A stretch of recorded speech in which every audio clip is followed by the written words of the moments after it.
Muy bien, bienvenidos al paso 32, mis hermanos, de nuestro estudio bíblico. Mira, increíble cómo hemos llegado al paso 32, considerando que hacemos un paso por semana, ¿no? El Señor ha sido fiel, bueno con nosotros. Estamos aprendiendo bastante realmente. Y en este bloque estamos viendo un panorama bíblico. Vamos a hacer un recorrido rápido por la escritura, comenzando por el Antiguo Testamento. Hemos dividido el Antiguo Testamento en 5 partes. Ya hemos visto el Pentateuco, los 5 primeros libros. Ahora vamos a ver 9 libros, increíble, mis hermanos. Así que vamos a correr un poquito.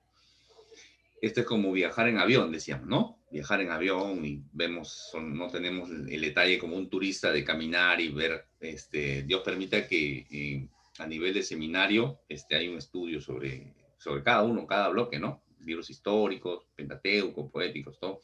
Ahí sí nos vamos a ir deteniendo poco a poco. Vamos a ver, mis hermanos, libros históricos. Hemos visto el primer bloque, que es el Pentateuco, ya lo hemos visto, hemos hecho un panorama rápido. Ahorita vamos a ver estos 9 libros, mis hermanos, 9 libros, que son conocidos como los libros históricos. Son libros históricos. ¿Histórico por qué? Porque nos hablan de historia. De estos libros salen las historias para los niños, por ejemplo, ¿no? Sansón, Moisés, el Mar Rojo, Faraón, José y sus hermanos, la reina Esther, Ruth. De ahí salen las historias estos libros de historia que nos ayudan mucho a los niños, ¿no? Guiar a los niños en la palabra de Dios. Muy bien, vamos a ver. Ahí vemos un esquema en forma de casa, ¿ya? Tenemos la base, que es el Pentateuco. El Pentateuco es una base, hermanos. El Génesis, sobre todo, es un libro muy atacado por el humanismo. Tenemos los libros históricos como un pilar y los libros poéticos como otro pilar. Vamos a ver también los libros proféticos, tanto los profetas mayores, los profetas menores. Así que vamos a ver el tema de historia. Vimos el tema de la importancia, mis hermanos, en el Antiguo Testamento, y casi no se predica en el Antiguo Testamento, pero la Escritura habla, ¿no? Habla de Cristo, habla de Cristo. Habla por ejemplo, está en Génesis, ¿no? La simiente de la mujer, el protoevangelio, ¿no? Génesis 3:15. La ofrenda de Isaac cuando Abraham lo iba a sacrificar. Eso se cumple literalmente en el Señor Jesucristo 2000 años después, ¿no? O sea, José es un tipo de Cristo, el cetro de Judá, el cordero pascual, el sacrificio de la expiación, el sumo sacerdote, todos los utensilios del templo, la roca que dio agua, interesante, en números, ¿no? Dicen, no, a veces la gente o los hermanos decimos, no, números, no aburre, y muchas genealogías, pero perdemos valiosos detalles, mis hermanos, por ejemplo, en números 20, ¿no? La roca que dio agua, ¿no? La roca que dio agua. ¿Quién era esa roca, no? Y Pablo, ¿no? En el Nuevo Testamento, en Corintios, lo va a decir, ¿no? Que esa roca era Cristo. La roca que les daba agua al pueblo en el desierto era Cristo, ¿no? Interesante, ¿no? El Antiguo Testamento hay una cristología tremenda, tremenda, ¿no? De ahí vamos a hacer una hermenéutica, un estudio bíblico del Antiguo Testamento, ¿no? Predicar al Señor Jesucristo, ¿no? Una predicación cristocéntrica. Hay una hermenéutica que se conoce como la hermenéutica cristotélica, ¿no? Cristotélica. Cristocéntrica, buscamos que Cristo está en todos los versículos, ¿no? Del Antiguo Testamento. Pero hay otra hermenéutica que es la cristotélica, que no necesariamente está en todos los versículos, pero está en el Antiguo Testamento, ¿no? Son ustedes como estudiosos de la Escritura para que vayan conociendo algunos términos de estudios teológicos, ¿no? Pero ahí está, la serpiente que se levantó en el desierto, eso está en números 20, ¿no? La serpiente que se levantó en el desierto, ¿no? El mismo Señor Jesucristo en Juan 3 va a decir, así como Moisés levantó a la serpiente de bronce, así es necesario que el Hijo del Hombre sea levantado, ¿no? Ahí está, Cristo. Todo el Antiguo Testamento habla de Cristo, mis hermanos. El profeta, ¿no? Moisés, en el último de sus discursos, Deuteronomio, el capítulo 18 de Deuteronomio habla, ¿no? Se levantará un profeta. Y ese profeta es el Señor Jesucristo, ¿no? A él deben oír, a él deben obedecer. Entonces, y así podríamos hacer de todos los libros, ¿no? Ahora, vamos a estudiar estos 3, 6, son 12 libros, mi hermano, me estaba equivocando, son 12 libros, ¿ya? Estos 12 libros, habla pues el príncipe del ejército de Josué, que se aparece, el juez, que nos liberta de la opresión, ese ciclo, ¿no? Pecado, rebeldía, y viene la liberación con un juez, ¿no? El tiempo de los jueces, Ruth, nuestro redentor, ¿no? Nuestro pariente cercano redentor, interesante, el ungido, el hijo del gobernante David, es un título mesiánico, ¿no? Y así podemos ver cada uno de los libros en relación a Cristo, en relación a Cristo. También estos 9 libros. Comenzamos con Josué. Josué, acordémonos que terminamos en Deuteronomio, el siguiente libro es Josué. Josué es el que entra a la tierra prometida, ¿no? Dicho sea de paso, de esa generación solamente entran 2. Entra Josué y Caleb, nada más. Y tampoco entra Moisés, ¿no? Moisés muere ahí. Y es Josué quien entra a la tierra prometida, a Canaán. José es un gran líder, manda primero espías. Hay toda una estrategia militar y muchos ejércitos desarrollan o analizan la estrategia de Josué, ¿no? Y se dan cuenta que es la mejor estrategia que pudo haber hecho para tomar la tierra prometida, ¿no? Toma el sur, toma el norte. La primera batalla que va a tener es encontrarse en Jericó con la ciudad amurallada, ¿no? Era infranqueable, ¿no? No se podía tomar esa ciudad. Era imposible tomar esa ciudad militarmente. Pero nosotros ya sabemos que el Señor le hizo caer los muros, ¿no? Hizo caer los muros, Josué obedeció al mandato, ¿no? Un hombre forjado en la guerra, era un hombre de guerra, Josué, ¿no? Y el Señor le da unas indicaciones bastante básicas, ¿no? Hasta de repente podrían ser vergonzosas, ¿no? Dar la vuelta a la ciudad, ¿no? Dar la vuelta a la ciudad, como quien diciendo, y se burlarían seguramente los del ejército de Jericó, ¿no? Pero el Señor hace caer los muros, ¿no? Y ya sabemos cómo terminó. Eh, ese es el libro de Josué. Josué pelea contra 33 o 35 reyes, que habían pequeños reinados acá en Canaán, y él vence a todos, ¿no? Excepto que pierde una que es la de Jai, ¿no? Y pierde la de Jai porque el pueblo está en pecado, ¿no? Ya sabemos que Acán robó, ¿no? Eso está en el 7, ¿no? 6, en el 7 está. La historia de Acán, que había tomado y estaba en pecado, ¿no? Y Josué se pone a orar y Dios le dice, Josué, ¿qué haces orando, no? Toma acción. Y es importante también, hay mucha lección. A veces nosotros los creyentes también, mis hermanos, espiritualizamos. Decimos, hay un problema, hay que orar. Y oramos, ¿no? Por ejemplo, se me ocurre, ¿no? No tengo trabajo. Voy a orar por trabajo, oro por trabajo, pero no busco el trabajo. No salgo a buscar el trabajo. No hago llamadas, no leo el diario, no busco, no sé, en las plataformas o en los servicios de trabajo. No lo busco. Entonces, creo que orando ¿no? Espiritualizo. Y a veces muchos creyentes hacemos eso. Hay que tomar acción a veces, hermanos. Hay que orar y hay que tomar acción, ¿no? Un teólogo va a decir, hay que orar tan fervientemente como si todo dependiera de Dios, ¿no? Pero hay que trabajar también, ¿no? Con bastante esfuerzo, como si todo dependiera de mí, ¿no? Entonces, ese balance entre la fe y el obrar, ¿no? Tenía un maestro en el seminario que nos decía, los pastores se han vuelto ociosos, ¿no? Es el que le daba duro a los pastores y hablaba con claridad.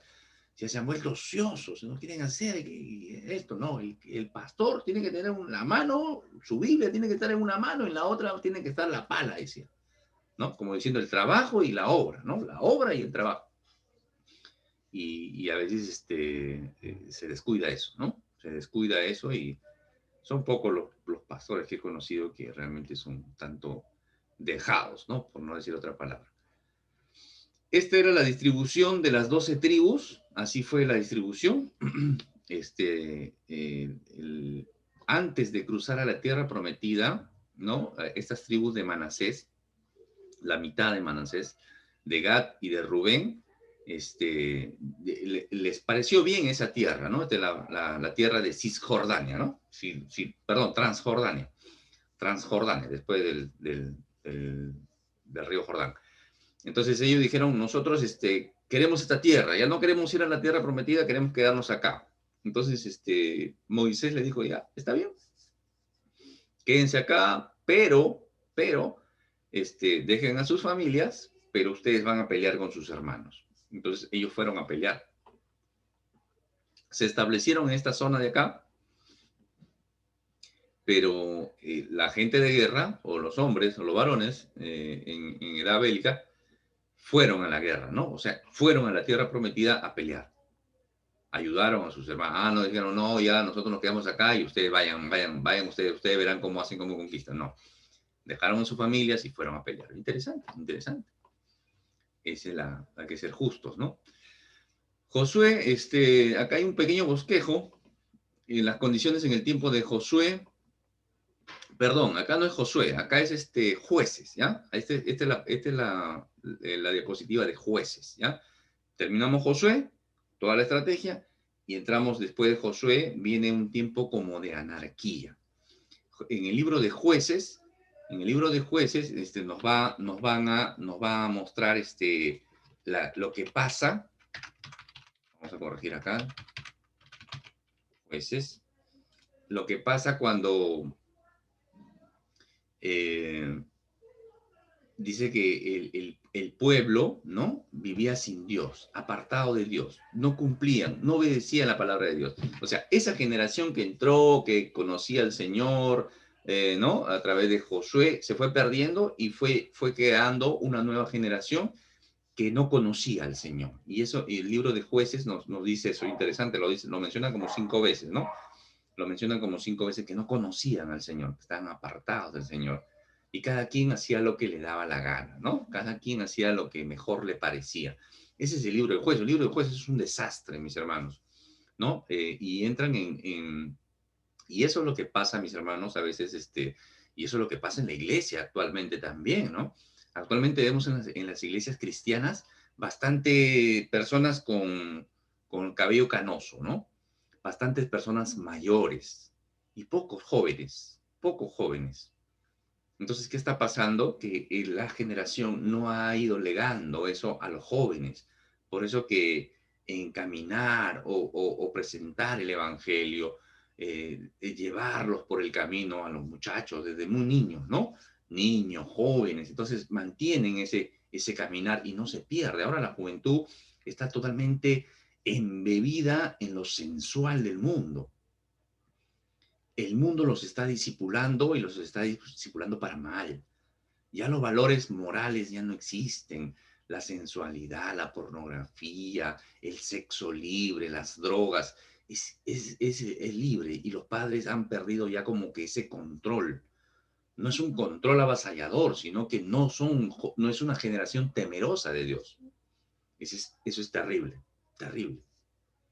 Terrible, mis hermanos. Entonces, eso es lo que está pasando. Pues es importante en nuestras iglesias que vayan nuestros niños, que vayan nuestros jóvenes, que aprendan, que se disipulen los niños, que se disipulen los jóvenes.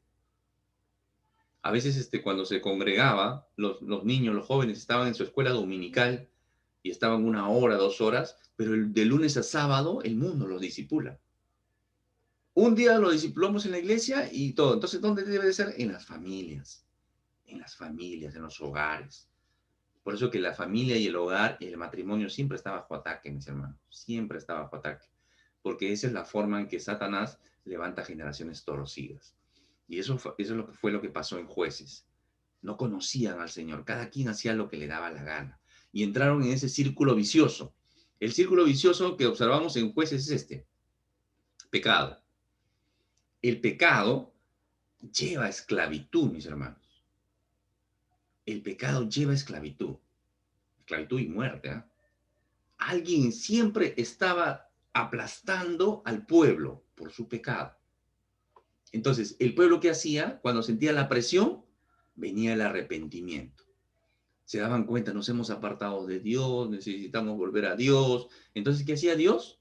Levantaba un juez, levantaba un caudillo, levantaba un paladín, levantaba un hombre para liberarlos. Entonces, se arrepentían, Dios levantaba un juez, eh, eran liberados. Cuando eran liberados, volvían nuevamente, ¿no? Cuando nos sale el clavo, ¿no? Cuando nos sale la espina, nos olvidamos del dolor, ¿sí o no?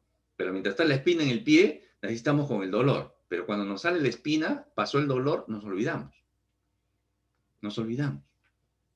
¿Qué hacía el pueblo? Volvía nuevamente al pecado. Y el pecado lo llevaba a esclavitud.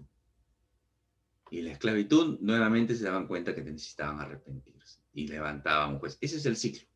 Y ese es un ciclo que hasta ahora podemos nosotros observar. Sí, podemos observar todavía eso, ¿no?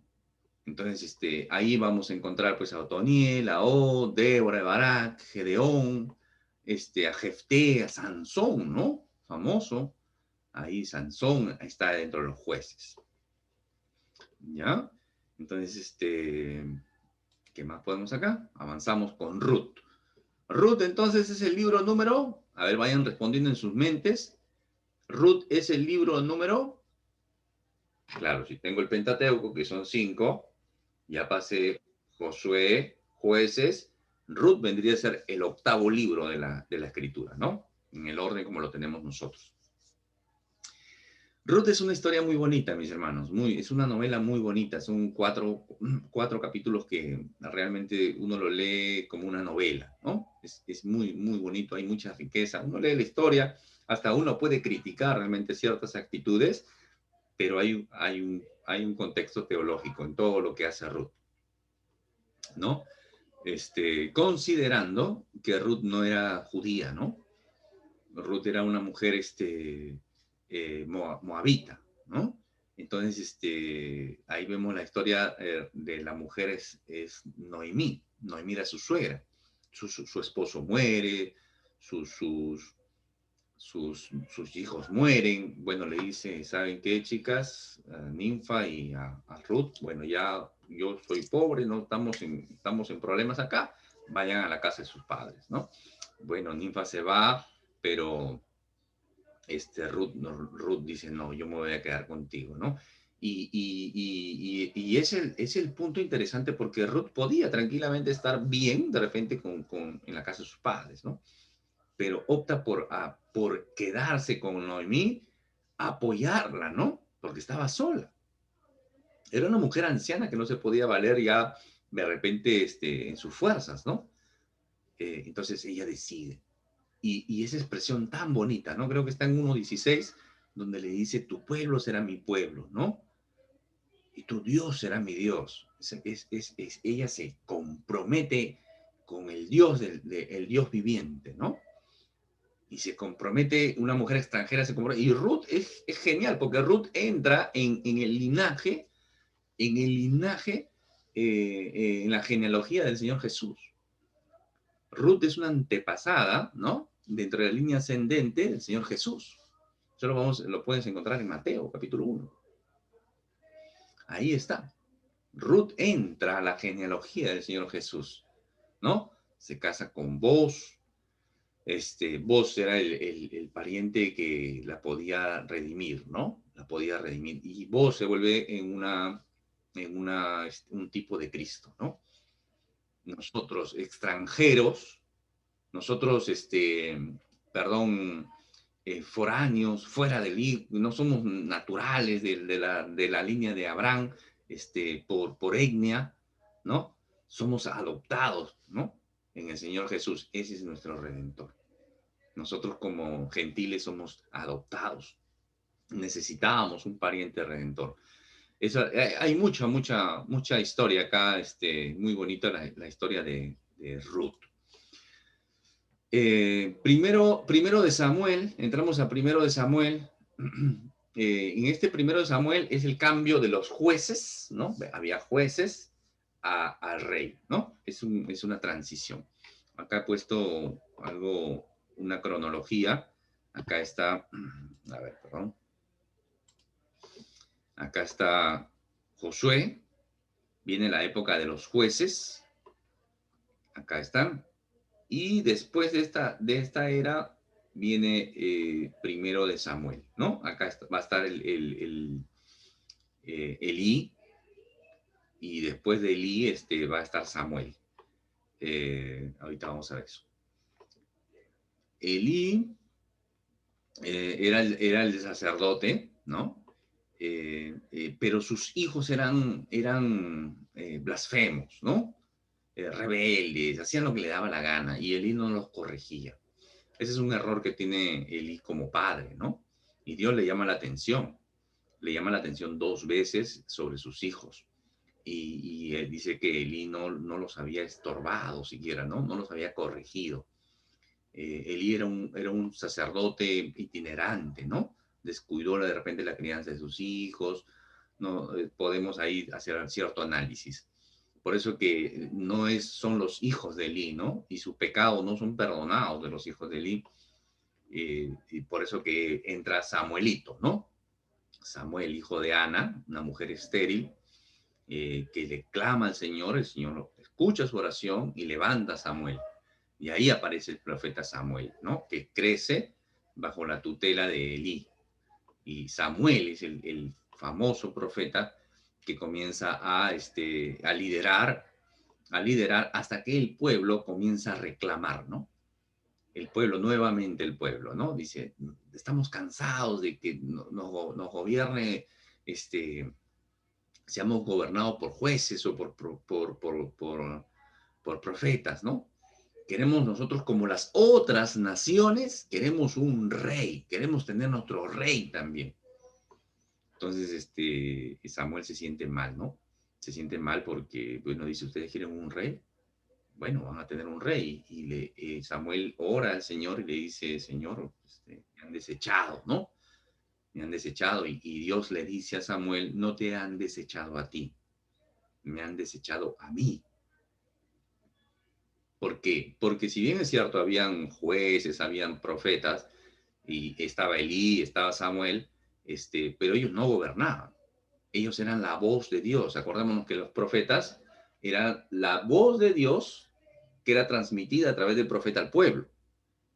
¿Mm? Entonces, lo que ellos estaban haciendo, tenían un gobierno teocrático, donde era Dios quien gobernaba. Por eso que Dios le dice, no te han desechado a ti, me han desechado a mí. Entonces Dios le da un rey, ¿no? Y ahí tenemos el primer rey, que es el rey Saúl. Ya sabemos, hay mucho por aprender del rey Saúl. La cuestión es que el Señor le quita el espíritu, le quita la venia, como podríamos decir, y se la da a David. David es el que asume después de Saúl.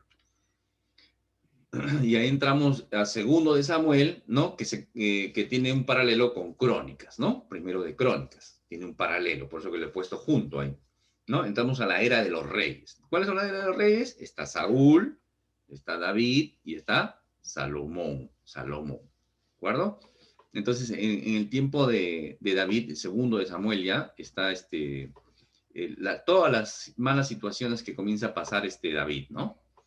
Y después el éxito espiritual de David y el éxito militar de David. Entonces ahí vemos un tema político, ¿no? En el plano de David, vemos en el plano espiritual y vemos en el plano militar. Ese era David. David era completo, mis hermanos. David era completo, era un hombre de guerra, un hombre estratega, era un hombre que su confianza era plena. Tenemos muchos salmos de David, muchos salmos, el Salmo 23, famoso Salmo 23, 32, el 51. Eh, Hay muchos salmos de David. Entonces, David era un hombre que tenía toda su confianza en el Señor. Es genial. Yo tengo ahí en YouTube un par de estudios sobre él. David Loco, lo puedes buscar, David Loco, ese título. David Loco, y ahí explico, tratando de hacerle un poco de justicia a David, ¿no? Explico ahí en ese estudio, es muy interesante, es bien visto en YouTube. Y el otro es, ¿qué harías tú, no? ¿Qué harías tú, David, pasando una serie de malas situaciones? Terrible. Terrible, mis hermanos. Pero ahí David completo, político, espiritual, militar. Por eso que David pasa a ser un icono de un tipo de Cristo también, ¿no? Por eso que el título mesiánico del Señor Jesús es el Hijo de David, ¿no? El rey por excelencia era David, pero él no era el rey eterno. El rey eterno es el Señor Jesucristo. El rey de reyes, el Señor de señores. Su reino no tendrá fin. Ese es el reino del Señor Jesucristo. Pero en el tiempo es David el rey por excelencia. ¿De acuerdo? Hasta que viene el Señor Jesucristo y asume ese título, cuyo reino no tiene fin. Y a ese reino perteneces tú. ¿Mm? Muy bien, acá un mapita ahí que puedan ustedes estar observando algunos datos más. Entramos a segundo de Samuel. Segundo de Samuel está alineado también con Crónicas, del segundo bloque, desde del capítulo 21 hasta el 29, y ahí vamos a ver algunos datos más, un poco más trágicos, ¿no? El pecado de David, el juicio sobre la casa de David, terrible, hermanos, un pecado sexual, acarreando unas consecuencias terribles en la casa de David, ¿no? Sabemos el adulterio de David, el asesinato de David, cómo David es confrontado por el profeta Natán, ¿no? El profeta Natán lo confronta de una manera muy sabia, ¿no? Muere la criatura, el primer bebé que tuvo con Betsabé muere, ¿no? El segundo es Salomón. Y pasan una serie de cosas terribles en la casa de David. También hay un juicio, Absalón, el tema de Absalón, su hijo se subleva contra el mismo David, pasan una serie de cosas, ¿no? Y después los últimos años de David, hambre, guerra, ahí están los salmos, hay una desobediencia o hay una falta de confianza en Dios al final de los años de David, ¿no? Pero el Señor siempre estuvo con David, siempre estuvo con David, a pesar de sus errores, ¿no? Y eso es lo bonito de la escritura, mis hermanos, porque no es un libro que cuenta solamente una parte buena de los hombres de fe, ¿no? Todos los hombres de fe, nuestros héroes de la fe, todos tuvieron algún tipo de falla humana, ¿no? Debilidad humana, ¿no? Noé se embriagó, Abraham era mentiroso, Sansón era mujeriego, y David, ¿no? David también y todos sus errores, pero eran grandes hombres de Dios, ¿no? Tanto es así que David, Abraham es conocido como el amigo de Dios, eh, Moisés, Moisés tenía mal carácter, ¿no? David, era un hombre conforme al corazón de Dios, ¿no? Así lo va a llamar el profeta, es decir, un hombre conforme al corazón de Dios. Entonces, a pesar de sus debilidades humanas, a pesar de sus hierros, Dios estaba con él, ¿no? Dios estaba con él porque era un hombre que reconocía su pecado, que se arrepentía, que reconocía su condición pecaminosa. Entonces, eso es por eso que en la escritura encontramos cada historia, mis hermanos, que tendríamos que traerlo a nuestra vida. Siempre que leas la escritura, léelo para ti. Léelo para ti. Dice, oye, este hombre ha hecho esto. Mira, pero cómo se arrepintió, cómo lloraba, cómo realmente sentía en su corazón ese, ese, ese dolor, ¿no? Ese dolor de haberle fallado a Dios. Es hermoso, hermanos, cuando uno se identifica con las debilidades humanas, ¿no? Por eso que en el libro de Hebreo va a decir que Elías, por ejemplo, el profeta Elías era un hombre sujeto a pasiones como nosotros, ¿no? Entonces, pero sin embargo, Dios escuchaba sus oraciones y cuando dijo que no llovía, no llovía y vino la hambruna, ¿no? Entonces, eso es, mis hermanos, así que no nos sintamos, súper espirituales o mejores que otros si el Señor nos oye, más bien siempre hay que tener cuidado el lado negativo, ¿no? Que podamos de repente deslizarnos muy sin darnos cuenta de lo que estamos haciendo, ¿no? Eh, Primero Reyes, pasamos a Reyes, y ¿por qué los Reyes? Porque ya estamos, pues, está Saúl, está David, y entramos a Salomón, ¿no? Después de David, gobierna su hijo Salomón. David quería hacer un templo, ¿no? Quería hacer el templo. Y Dios le dice, no, no vas a hacerlo tú, le dice, porque tu mano está manchada de sangre. Era un hombre de guerra, ¿no? David era un hombre de guerra, ¿no? Tanto en alguna oportunidad le dan una tarea de traer 100 prepucios de los filisteos, ¿no? De los enemigos. Y David va y trae 100 prepucios, mis hermanos. Y ahora ya busca, si no entiendes la palabra prepucio, busca en tu diccionario qué significa prepucio. Y David fue y mató a estos hombres y le trajo 100 prepucios. Entonces, este era un hombre de guerra, mis hermanos. A veces nosotros decimos, sí, qué buena gente, espiritual, todo lo demás. No, los hombres de Dios eran hombres aguerridos, eran hombres de guerra, eran hombres realmente decididos, ¿no? Nosotros a veces, como diríamos ahora, ponemos nuestra carita de mosquita muerta, ¿no? Ponemos nuestra carita de angelicales, ¿no? Y a veces eso no es ser cristiano, mis hermanos. Ser cristiano es realmente demostrarlo, ¿no? Estar dispuesto a engrandecer el nombre de Dios, cualquiera sea la situación. Entonces Salomón llega a ser rey, hay unos problemas ahí con su hermano, pero llega a ser rey, Salomón, antes de tomar, estaba asustado, ¿no? Estaba asustado, ¿no? Compórtate como un hombre, le va a decir su madre, ¿no? Él le dice, pues no sé qué hacer. Y Dios le dice, oye, ¿sabes qué? Tú vas a ser el rey, pídeme lo que quieras, ¿no? Y Salomón no le pide, Señor, dame oro, riqueza, dame poder, dame... No, no, él le pide sabiduría para poder guiar al pueblo de Dios, para poder gobernarlo con sabiduría. Y esa oración le agrada a Dios. Le dice, no me has pedido poder, gloria, riquezas como otros, ¿no? Me has pedido sabiduría. Y como me has pedido sabiduría, te voy a dar sabiduría. Y en adición, te voy a dar riqueza, ¿no? Y a veces eso pasa con nosotros también, mis hermanos. A veces nosotros estamos centrados en nuestras necesidades materiales, cuando en realidad lo que nos falta es sabiduría. Entonces, lo primero que debemos hacer es pedir sabiduría. Y con sabiduría podemos de repente hacer dinero, ¿no? Y hacer dinero sana y sabiamente, ¿no? Entonces, pidamos sabiduría, mis hermanos. Nos enfocamos en nuestras necesidades materiales, pero lo que necesitamos es sabiduría.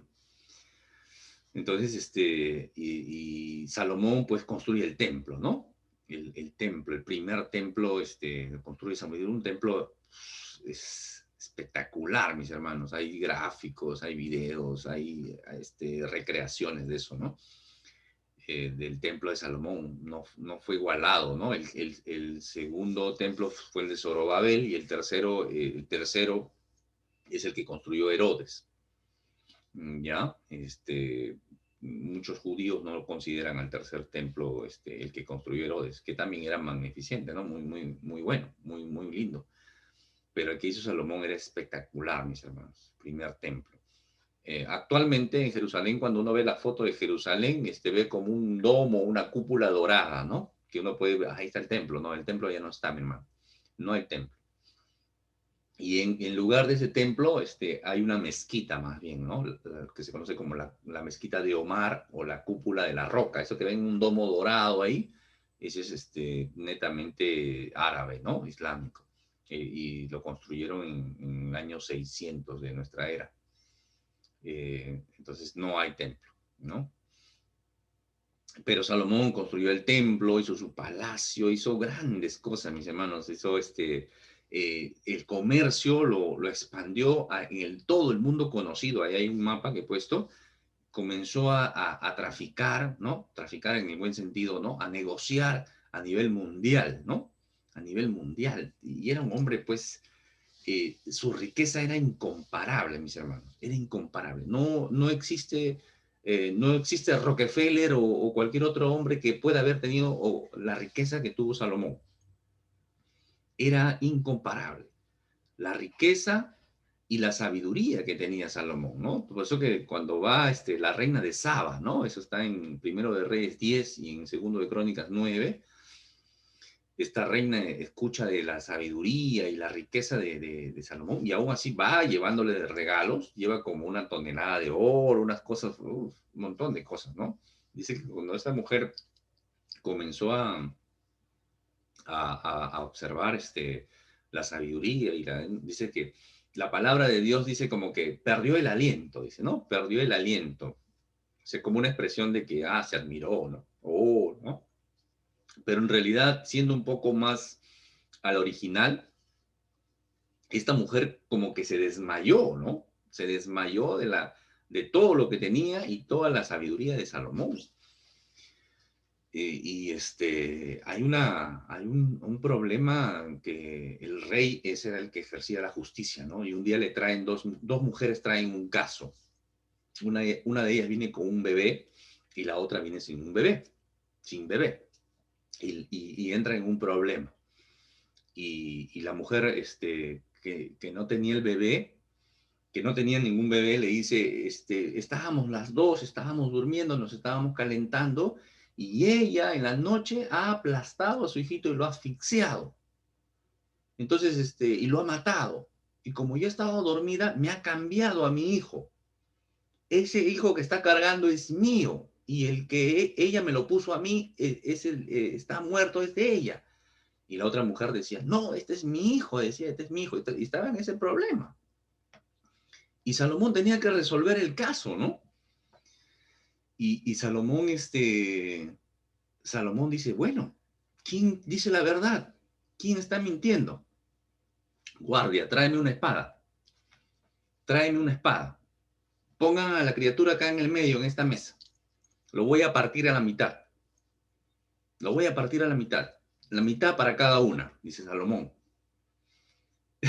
Y una de las mujeres dice, ya, está bien. Y la otra mujer dice, no, no, no, no, no hagas eso. No, es mejor que se quede con ella, que se quede con ella. Entonces Salomón se da cuenta que la que estaba diciendo eso, que decía no, que no lo parta, que se quede con ella, pero que viva, era la mamá verdadera, ¿no? En cambio, la otra que no era su mamá no le importaba, pues, ¿no? Entonces, así Salomón se da cuenta de quién era la mamá. Entonces dice, denle la criatura a ella, porque ella es la mamá, ¿no? Entonces, por eso de ahí viene la famosa expresión, una decisión o una solución salomónica, ¿no? De ahí viene la expresión. Que les estoy contando esta historia que me la he inventado. No, está en la escritura, mis hermanos, está en la escritura. Es importante leer la escritura. ¿Ya? Y bueno, lo lamentable otra de las cosas, lo lamentable de Salomón es que, bueno, tuvo 1000 mujeres, ¿no? Tuvo 1000 mujeres, 700 eran concubinas, 300 esposas. Era un hombre que, el exceso a veces leemos en la escritura que él tenía caballos, tenía oro, tenía mujeres, entonces, y lo leemos, y cuando lo leemos como una alabanza, ¿no? Como que dice, oye, qué bien, ¿no? Tenía caballos, tenía muchas riquezas, y justamente esas son las 3 cosas que en Deuteronomio ya Dios había advertido a través de Moisés de que no, ningún rey debía hacer eso, ¿no? Acumular riquezas, y tener muchas mujeres, ¿no? Y justamente esos son los errores que comete Salomón y se desvía, ¿no? La desvían, esas mujeres lo desvían hacia la idolatría, porque eran mujeres, muchos de esos matrimonios eran por conveniencia, por negocio, ¿no? Que era la parte como tratar, ¿no? Oye, tú quieres hacer negocio conmigo, ya, bueno, te casas con mi hija. Y hacían ese tipo de, ¿no? Entonces, poco a poco se fue llenando de mujeres y estas mujeres eran paganas, ¿no? Eran idólatras y la comenzaron a llevar hacia eso. Surge la pregunta, ¿no? Entonces, ¿Salomón se perdió o no se perdió? Es interesante, habría que hacer un estudio sobre eso, pero desde mi perspectiva y estudio que tengo, Salomón no se perdió, ¿no? Es más, él es el autor de Eclesiastés, ¿no? Él es el autor de Eclesiastés. Él lo tenía todo y se da cuenta de que todo es vacío y después termina diciendo, teme a Jehová y guarda sus mandamientos, ¿no? Ese es el todo del hombre, mis hermanos, el autor de Eclesiastés. Muy bien, y da otros signos de arrepentimiento, pero bueno, tenemos que avanzar. Después de Salomón, ¿no? Por esa desobediencia, Dios le dice, has hecho mal y voy a dividir el reino. Todo este gran reino, este imperio que has hecho, lo voy a dividir, pero no lo voy a hacer contigo, lo voy a hacer después de ti, por amor a tu padre, por amor a mi siervo David. Interesante, ¿no? Entonces, por eso que cuando Salomón muere, asume el gobierno su hijo Roboán. Roboán. Se divide el reino en dos. A ver, está por acá. No la puse, por ahí la puse. Se divide el reino en dos. Dos tribus en el sur y las 10 tribus del norte. Las 10 tribus del norte eran gobernadas por Jeroboam. Jeroboam es el primero que comienza a gobernar las 10 tribus del norte. Se subleva, ¿no? Porque Roboam comete errores que de repente no había cometido. Escucha el consejo de sus contemporáneos, no escucha el consejo de los ancianos, hace cosas un poco más exigentes que Salomón. Salomón era muy exigente en tema de tributos, en tema de trabajo, era muy, muy exigente. Y Roboam comete ese error, ¿no? Y por eso que el reino se divide, cumpliendo lo que Dios había establecido. Dios ya había dicho eso. Entonces, van a venir, el reino del norte se va a conocer como Israel y el reino del sur como Judá, ¿ya? Israel y Judá. El reino se divide en dos. El reino del norte, Israel, y el reino del sur, Judá. De acá. Esta parte de acá. Y todo el norte era Israel. Se dividió. Y todo el norte era gobernado en primer lugar por Jeroboam. Y después de él vienen una serie de otros reyes del norte. Van a haber tiempos de paz entre los dos, tiempos de guerra entre los dos, tiempos de paz entre los dos y tiempos de guerra entre los dos. De los reyes del norte, ni uno solo fue bueno. Ni uno solo fue bueno. ¿Ya? Acá está el carácter. Muy malo, malo, borracho, asesino, malo, muy malo. Acá está. ¿Ya?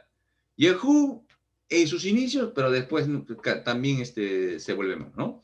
Pero en general, todos los reyes del norte de Israel fueron malos. En los reyes del sur ahora, los reyes del sur, o Judá, ahí sí hubieron algunos reyes que eran buenos, ¿no?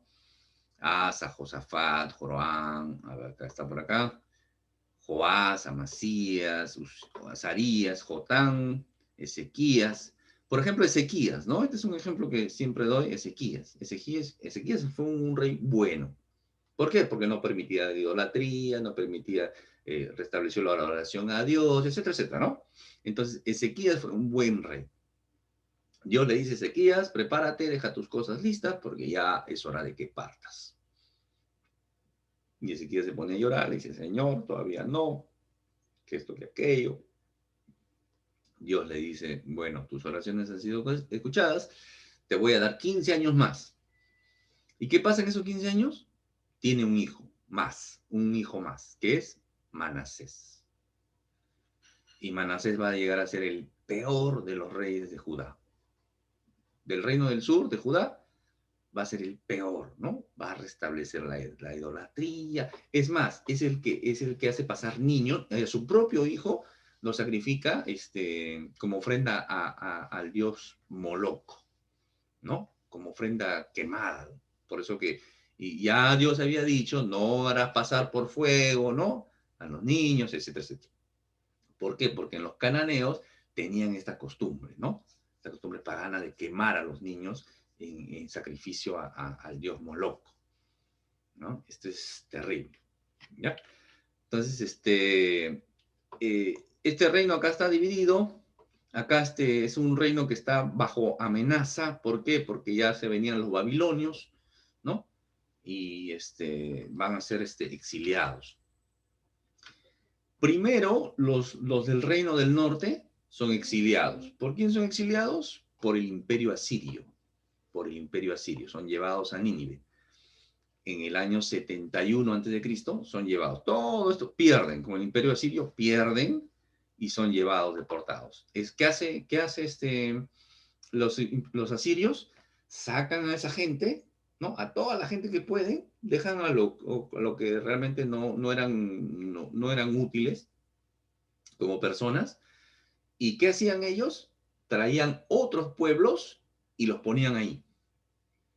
Eso hacían, ¿para qué? Les quitaban la identidad, los desubicaban o les creaban un nuevo contexto de vida, un nuevo contexto geográfico. Eso es lo que pasa. Entonces los asirios sacan a todo Israel, ¿no? Que eran de las 10 tribus, los sacan, se los llevan a Nínive, nunca más vuelven, nunca más vuelven. Y ponen otros pueblos ahí, en sus casas, en todo, ponen otra fe. Por eso es que esa parte del norte era mezclada, lo que se va a conocer como Samaria, que era la capital, y de ahí va a venir el tema de los samaritanos, que ya no eran judíos puros, sino mezclados. De ahí viene para ir entendiendo un poquito el tema de los samaritanos. Unos 120 años después va a caer Judá por los mismos problemas, idolatría y todo lo demás. Dios también usa otro imperio ya para juzgarlos a ellos. ¿Qué imperio usa? El imperio babilonio. Ya el imperio sirio ya no estaba. Había emergido el imperio babilonio. Entonces, el imperio babilonio es quien saca de Judá a toda esa gente, a todos los exilia. Se lo lleva en tres viajes, por decirlo de una manera. En el primer viaje se va Danielito, un muchachito de 16, 17 años. El profeta Daniel es llevado en la primera deportación. Y ya no vuelven a venir. Perdón, los de Israel, los del norte, no vuelven a venir. Pero los del sur, Dios había dado una promesa a través del profeta Jeremías que iban a volver después de 70 años. Y por eso que en el libro de Daniel encontramos una oración de Daniel diciendo, Señor, tú has prometido, ¿no? Que vamos a volver. Entonces, esa era la oración de Daniel. Daniel oraba mirando a Jerusalén. Su ventana daba hacia Jerusalén y decía, y oraba hacia Jerusalén, y oraba por Jerusalén. Qué importante es orar por nuestro pueblo, mis hermanos, por nuestra nación, por nuestro país. Y eso sí a Daniel. Daniel nunca volvió, ya no volvió. Volvieron otros, pero él ya no volvió. Pero oraba por eso, para que vuelva a su pueblo, a su tierra. Interesante, Danielito, un hombre de oración.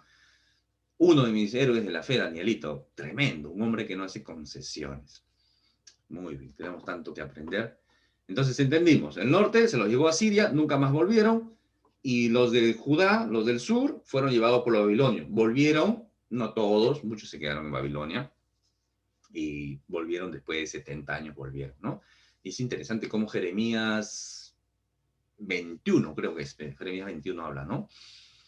En el pueblo donde están, ¿no? Busquen la prosperidad, que sus hijos se casen, con sus hijas se casen, busquen la paz donde están, porque si ellos tienen paz, ustedes van a tener paz. Eso es lo que el Señor les está diciendo. Yo tengo pensamientos de bien, no de mal, les va a decir, ¿no? De ahí sale ese versículo. Yo tengo pensamientos de bien, no de mal, pero donde estén, busquen la prosperidad de ese lugar, busquen la paz de ese lugar. Así van a tener ustedes paz, ¿no? Así de repente alguien está viendo que no es del país donde está, ¿no? Donde estás, busca eso, la bendición de donde estás. Trabaja, esfuérzate, busca la paz, haz el bien. Porque esa prosperidad, esa paz, ese bien, se te va a volver a ti mismo. ¿Ya? Es una promesa que le dio el Señor a ese pueblo. Muchos viven en esa condición de no estar en su tierra natal, ¿no? Pero eso es lo que dice el Señor. Y lo podemos asumir, ¿no? Nosotros como cristianos también lo podemos asumir, esa palabra. ¿Por qué? Porque somos extranjeros y peregrinos en esta tierra.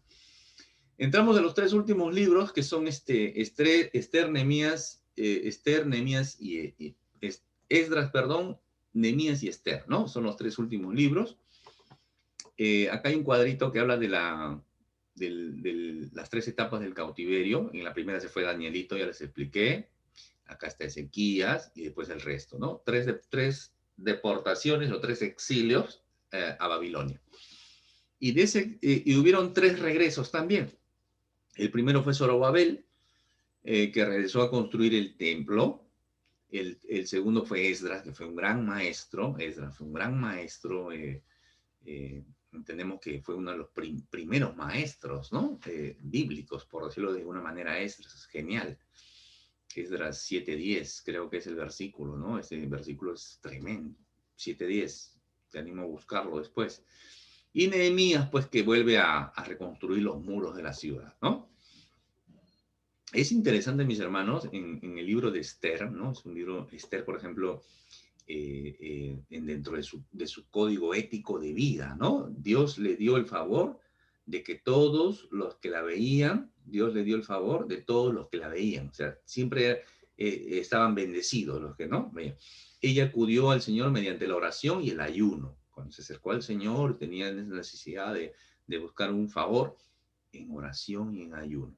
Se preocupó más por su pueblo que por su propia vida, ¿no? No era egoísta. Él entendía que había una necesidad más apremiante por encima de su vida. Y ella va a decir, pues ahí está en Esdras 4:16, ¿no? Si perezco, que perezca, ¿no? Si perezco, que perezca. Se jugó la vida para hablar con el rey. ¿Quién era el rey? La escritura nos dice que era el rey Asuero. El rey Asuero. ¿Y quién es este rey Asuero? Era el que peleó con Leónidas en las batallas de las Termópilas, ¿no? De la famosa película 300. Ese emperador, claro, no es como lo pintan en la película, pero para hacernos una idea más o menos de historia universal. La escritura, mis hermanos, uno de los puntos a favor es que nos habla de historia universal. Nos habla de historia universal. Ese es un dato curioso, por ejemplo. ¿Mm? Que tú, estudioso de la escritura, que estás viendo hasta ahora el video, o que estás estudiando, te estás entendiendo. Ese rey, Jerjes, es el que se casa con Esther. Esther es una mujer hermosa, ¿no? Algunos van a decir que ella es la que gana un concurso de belleza, ¿no? Tienen que leer el libro de Esther. Esther es una, así como Ruth, es fascinante también leer a Esther, mis hermanos. Fue muy sabia la manera que trató con Amán, ¿no? Con su enemigo. Fue la persona que Dios usó para liberar a los judíos de sus enemigos. Esther, una mujer. Es interesante la comparación que se hace entre José, ¿no? José y Esther, ¿no? Por ejemplo, José se casó con una egipcia y Esther se casó con un persa. Y así podemos ver cada uno de ellos hasta llegar al punto el último punto que quiero resaltar. Dios es fiel para cuidar a su pueblo. Con José no murieron de hambre, ¿no? Dios envió adelante a José por una serie de peripecias. Después fue el segundo hombre más importante de Egipto y salvó a su pueblo del hambre. No murieron. Y en el caso de Esther, Dios es fiel para cuidar de su pueblo. ¿Mm? Dios es fiel para cuidar de su pueblo. Y ese es la comparación más importante que quiero resaltar, ¿no? Dios es fiel, mis hermanos, para cuidar a su pueblo, para cuidar a sus hijos, para cuidarnos a nosotros. A pesar de las diferentes malas situaciones que podemos estar, Dios es fiel, mis hermanos. Así que en este panorama bíblico han salido varias leccioncitas por ahí, varias leccioncitas que aprender, que considerar, y esta es una de ellas, ¿no? Entender que Dios es fiel. Dios es fiel, mis hermanos. Cualquier mala situación que uno pueda estar pasando, Dios es fiel. Dios es fiel y tiene cuidado de nosotros. Muy bien, ahí están las actividades, la lectura bíblica. Si se han rezagado, no se preocupen, pónganle punche, 1, 2, 3 capítulos por día, entendiendo, ¿no? Ya con el panorama que estamos haciendo ahorita, ya mucho más datos, va a tener más claridad, ¿no? Muy bien, mis hermanos, gracias por este tiempo. Les animo a seguir estudiando, a seguir invitando, a seguir compartiendo lo que van aprendiendo. Dios le bendiga. Fue con ustedes Jorge Ocampo, siervo del Señor Jesucristo.